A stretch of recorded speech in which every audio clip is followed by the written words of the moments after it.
Hi folks, John Raymond here with Raymond Realty Group in Meredith, New Hampshire, powered by eXp. Hope everybody is doing well this fall. Just a quick video on market conditions. I'll try to get through a little bit of data without sounding too boring. The market is a seller's market right now. It's hot with a lot of annual price growth this year on home sales. Home sales are actually reaching record highs. Inventory is still falling. It's very low right now.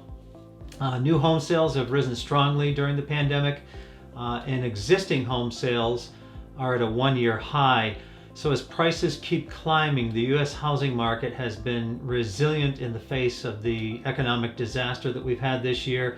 Record low mortgage rates and a shortage of inventory has kept the housing market strong with respect to buyer demand, and strong housing demand pushed by the pandemic is driving prices high.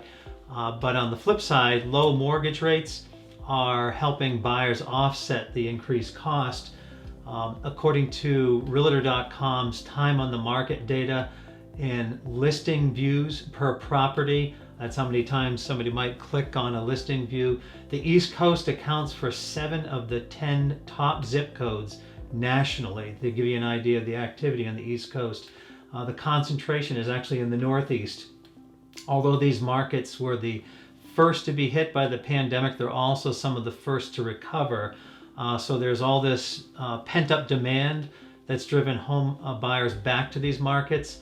But the change has been a preference for neighborhoods outside of the dense city centers rather than in the urban areas, and more towards suburban areas. So as people can work from home, they're looking to get out of the expensive city centers and move out toward mom and dad's house in the suburban areas.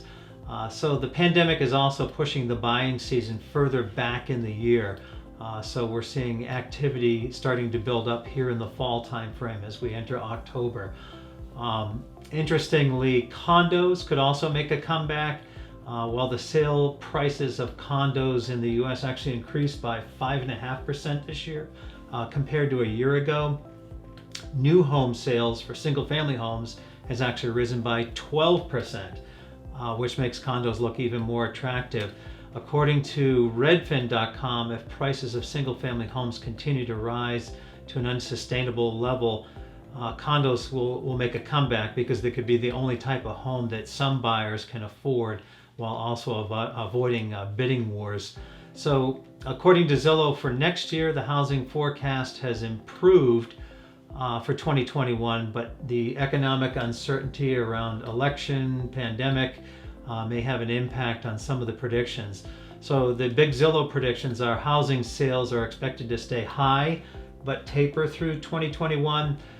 Sales volumes overall are forecasted to remain higher than pre-pandemic levels throughout this year and next. And the home price forecast has been adjusted to higher for 2021. In New Hampshire, the median home value for a single-family home is now $310,000, $400. In New Hampshire, home values have actually gone up 6.3% over the past year, and Zillow predicts that they'll actually rise another 5% within the next year. So you can see the increase there.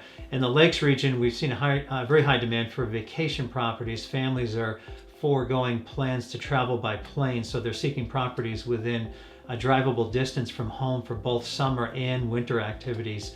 We're expecting the demand for these properties to continue into 2021 spring and summer selling seasons. So that's it for today on market demand. I hope this information is helpful. If you're pondering a real estate transaction in the Lakes region area or surrounding areas, please give me a call. John Raymond, Raymond Realty Group, powered by eXp. Have a great day. Bye now.